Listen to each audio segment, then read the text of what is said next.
Hey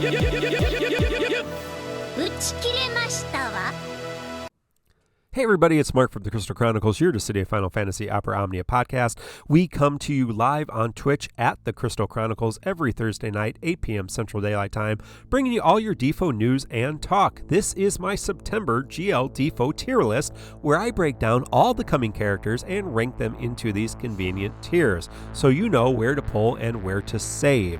Now, before I begin, please like and subscribe to the video, share it with your friends. If you'd like to support us, you can also go to Twitch, The Crystal Chronicles, give us a follow and a sub there. Join our Discord, hang out with us. We have a lot of fun in our community. So, how this works, there is 4 tiers, S, A, B, and C. S tier are the best of the best, the cream of the crop, the characters I think you should definitely pull for. A are very strong characters, can fill in niche, or just fun to use. B are those characters you might consider pulling on, but can probably live without. And C are generally those repeat LDs, the ones that just get the high armor realizations at this point, or characters that you can safely skip. As always, pull on whoever you want. I tend to pull on everything because I like to use new toys, but I've designed this to try to appeal to those of you who are free-to-play players and who are also trying to budget and save and just pull on a few characters a month so that you can continue to beat content, have fun, and play the game for months and maybe years to come. So let's get at it. We begin the month with a new chapter event. Part 1 of the chapter event brings us Yuuna. Yuuna gets a minor rework and an LD and a BT. Yuuna is a magic attacker with utility and party support. She has one of the earliest and worst base kits, so her weapons have changed her playstyle throughout the game's life. Her LD does good damage, battery refreshes her overhead buff Veil 4, and gives Yuuna a new LD buff, which, when the party has no debuffs, gives major buffs to the party. Her Brave and HP attacks are also upgraded in this era. She does have that nice interaction, hopefully we haven't gotten it yet, with her high armor and Paladin Cecil's record sphere, refined sphere. Her BT effect is very strong and competitive with some early BT plus support era characters. With her BT effect, her LD, and her blue armor, she basically adds all the support you would ever want and the most at the moment in terms of supporting characters. Remember, she's also being able to cleanse on demand with her skill 1, and with her LD, she is able to burst heal with her skill 2, and she's doing some consistent damage and battery. She's arguably one of the best support characters in the months to come. I encourage you to try to pick her up, and that wonderful costume. She is going to be very, very useful if you want to get through Dimensions and Transcendence Tier 4 without a lot of pain. She's also a good substitute if you want to pull for her and save your books and ingots and not fully green or BT plus realization for Bartz or Y'shtola. Again, they don't all do the same thing, but they all have those support BT phases. So she is a great, great S tier character. Encourage you to pick her up. Trey, Gao, and Desh get high armor realizations. They are repeat characters. Nothing wrong with them. Potentially competitive characters. Still nice characters to throw on your team from time to time. But if you don't have them, I think you are safe to skip them. That brings us to this confirmed campaign event, which is the Agrius and HaateXIII banner. Agrius is a melee attacker with some pretty good party support and damage mitigation from Skill 2's Paralyze. Her EX is Magic Attack Silence, and now her LD effect. Special attack, I'll get to that in a second. Her LD is a loaded attack with more party support from her LD overhead buff, which looks like a fun sword. Her LD attack also unlocks a new unique Brave attack, similar to how Beatrix works, that disables enemies and provides a Brave HP damage up for 1 enemy turn. She starts with that attack available as well. She is arguably the best character that can shut down bosses with her unique on-demand mitigations. She also has that C slot for Paladin Cecil's Sphere, although we don't have that yet. She's a great pickup, and if you want her, now is the time to get her. I definitely put Agrius in A tier. In the A tier. HaateXIII gets his high armor plus. If you're looking for the things HaateXIII does, pull Yuuna. C sphere. C tier. Rude comes back with his lost chapter. He gets boards and high armor. Unfortunately, he doesn't really get that much, and I think his time is past. C tier. Yuffie comes with her rework and LD. Yuffie's a ranged attacker debuffer with a unique mechanic where she can steal enemy debuffs and throw them back at the enemy. This has allowed us to Yuffie cheese a few fights over the years. Her LD gives her a new buff and enemy a new debuff that both have stacking mechanics based on the number of debuffs on your enemies. She provides some party support now and shuts the boss down with various debuffs. Yuffie has 7 total debuffs, but her generic debuffs are fine to overwrite.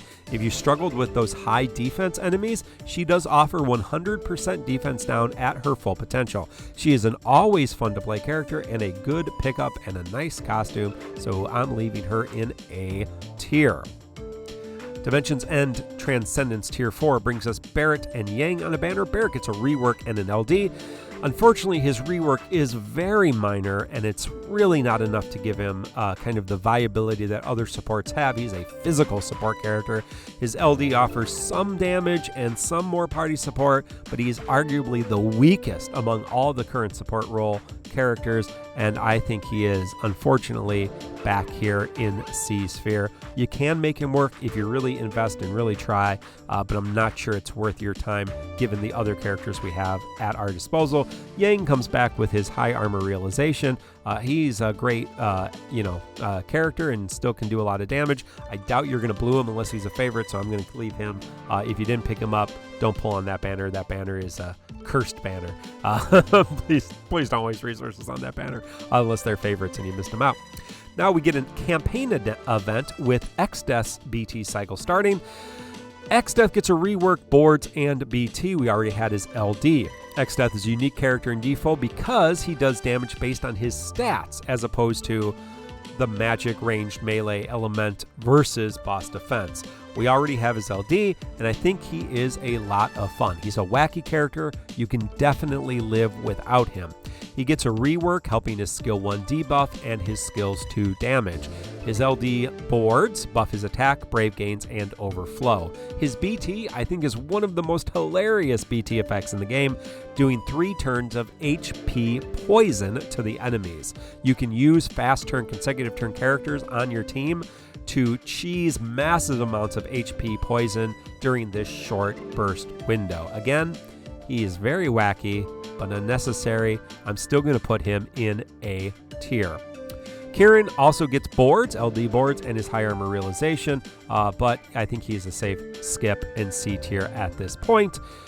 Lion is the new LD character on these 2 banners, and she is a mixed damage. Yeah, Lion is in this game. Lion is a mixed damage attacker who also dispels. So if you're missing dispels, she is an option, although so is Yuffie. She also gets an LD.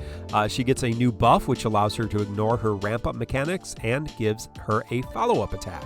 She isn't super easy to play as you need to learn how to maximize her damage when the enemy's targeting her, not targeting her, etc. And so not super intuitive. She could be very good. She does have some high damage potential, but I think a lot of people are going to be fine living without her, so I'm going to put her in B tier.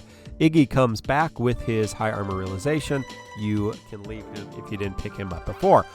Xande has a lost chapter and gets boards and high armor realization. He is your magic, dark, and earth damage dealer with enchant and peril.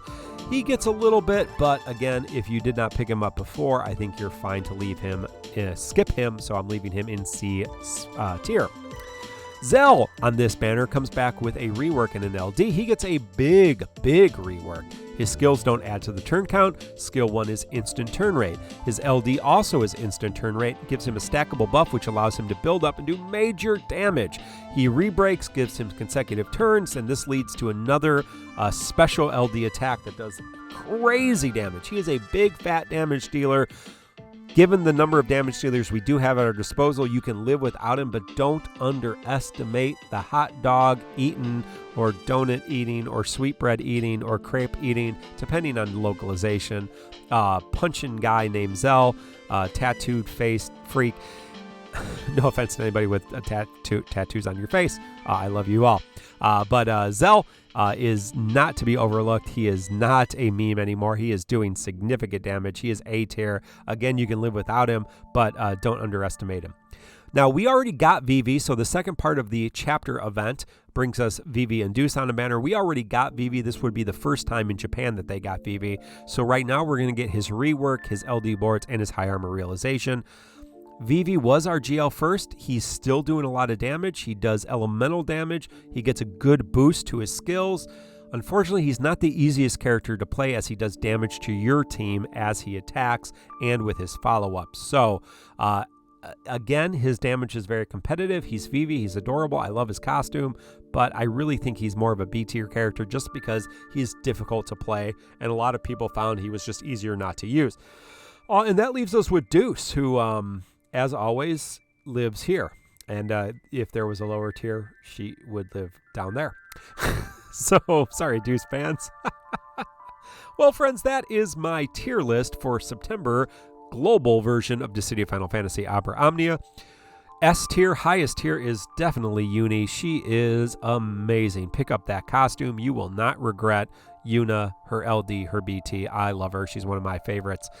A tier, good solid characters, Agrius, Yuffie, Xdeath, and Zell. B tier, you might want to pick them up, but you can probably live without him. Lion and Vivi and the rest.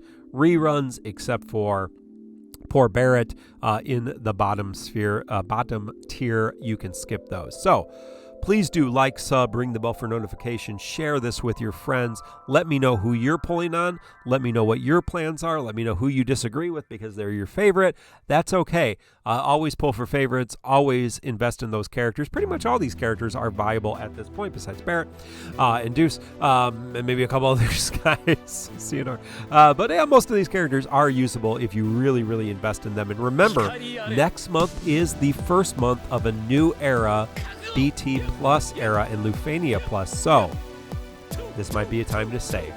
Please do. If you need help with your resource, join our Discord and we will help you out. Until next time, friends, good luck. Goodbye.